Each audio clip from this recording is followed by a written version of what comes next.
Good morning, everyone.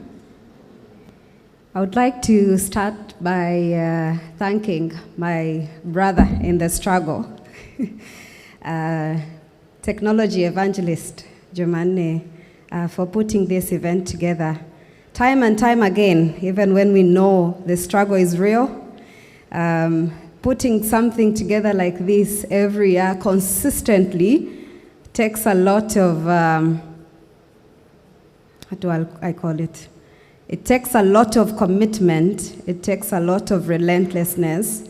So thank you. So let's all clap for Jumanne. Well done to you and the Sahara team. Yes, so I won't speak a lot about these things, because God knows we've talked about them a couple of times. But just here to once again say that, ICT is no longer a nice thing to have. It's a must thing to have. It's no longer a nice thing to have. It's no longer fashionable. It's a must. At least post-COVID, we all know that we interface with technology every other time of the day. So it's no longer a nice thing to have. And ICT in itself is a sector, but it's also an enabler. So gone are the days when we say that ICT is fully independent, but it's now integrated in everything that we're doing. Whether it's in health or education, social service delivery, it's very much integrated in every aspect of our lives, including employment, which is why I'm here today.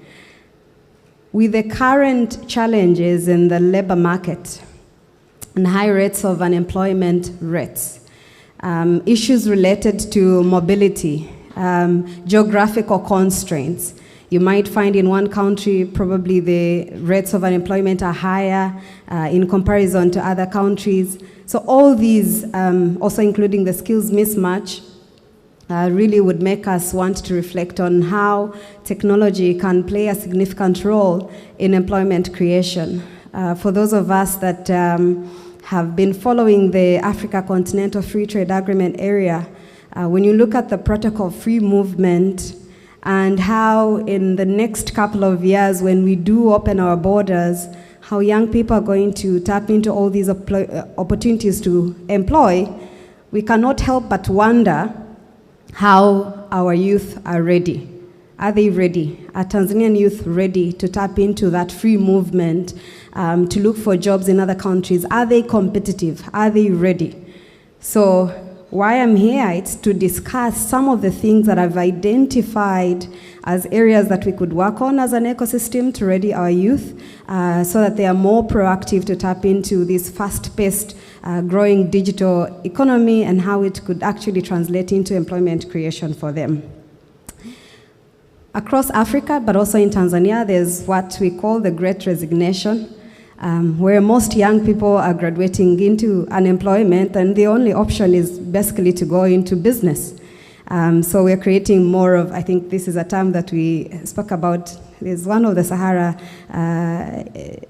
events, we're talking about necessity-based entrepreneurs than opportunity-based entrepreneurs. So the Great Resignation really is these young people who are saying there's nothing we can do about it, we have no job, so let's just start a business and do that. Now, it's worrisome because you're supposed to start a business because there's an actual opportunity, not because that's my way out. I don't have any other way out. So that's one. We also need to take a very hard look at our education system. And I know these are things that are said often, but the education curriculum of the 21st century need to be very nimble, agile, and progressive. So when you look at the current curriculum that we have as Tanzania, to what extent is it catalyzing this young person that comes out of university when they are very well equipped and very well informed in terms of the labor market and how they could seize it? This goes hand in hand with skills of metacognition, learning how to learn. So there's maybe very few skills providers for ICT in Tanzania that could support young people, but there's tons of knowledge and content online that youth could enroll themselves in and self-learn and progress. But again, based on the culture, we have a generation of young people that are not really lifelong learners, that are not consistently self-motivated to learn online. I'll look at some of the statistics as dot. When we do enroll young people in learning platforms, if we enroll 100, the completion rate is 20 out of 100. And even the 20, you really have to do a lot to push. So where did we go wrong in the funnel? How can we support young people to adapt to the skills of metacognition, lifelong learning, learning how to learn on a constant basis, sharpening the saw on a constant basis, because the current labor market is that agile. The current 21st century is that agile. Now, when we say digital, we think that it's the begin and end all. It's not. The digital skills have also to be accompanied by the soft skills. So most of our young people that are actually even getting these opportunities to work in, platforms like Fiverr or Upwork or Somersource, Dr. Mshinda there knows all the other platforms for microworks, and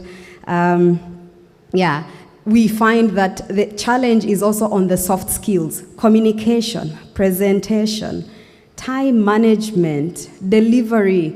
When a young person gets, say, a gig from Nairobi, do they deliver on time? So things such as creativity, critical thinking, all these things need to come together and merged with ICT, create a robust employment opportunity for a young person. So let's not just focus on digital, but also the softer component.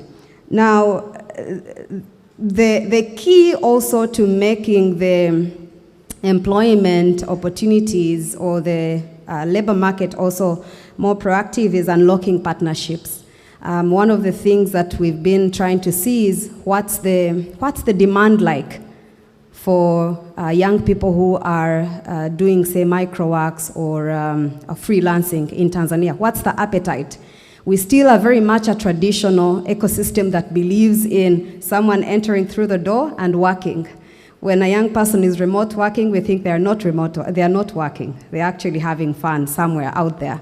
So we need to change this culture and grow an appetite locally to consume digital talent, in our market.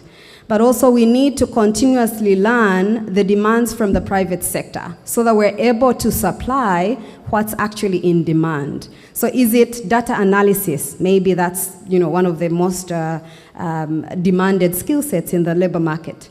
How do we then upskill young people who are more of data analysts and supply them?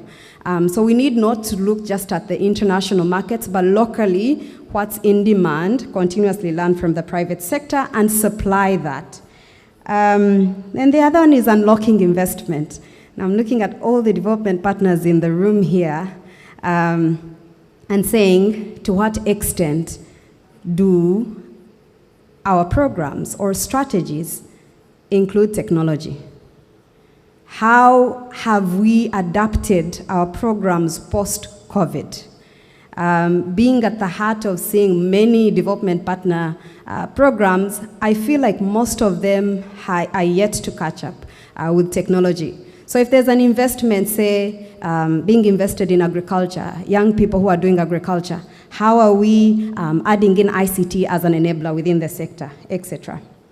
And then finally, we need to get a grasp of the root causes that are underpinning the digital divide. Whether it's the digital divide in terms of the gender digital divide, so what are the root causes? A young man last year said that Tanzania is still going through all the phases of industrial revolution, the first to the fourth, but what are some of the root causes that are underpinning some of the less connected young people in the rural communities, the marginalized, the ones in the refugee camps, young women who are yet to be connected? What are some of the root causes that are underpinning that, and what can we do about it? I guess that's a question I leave to you in the room. Thank you.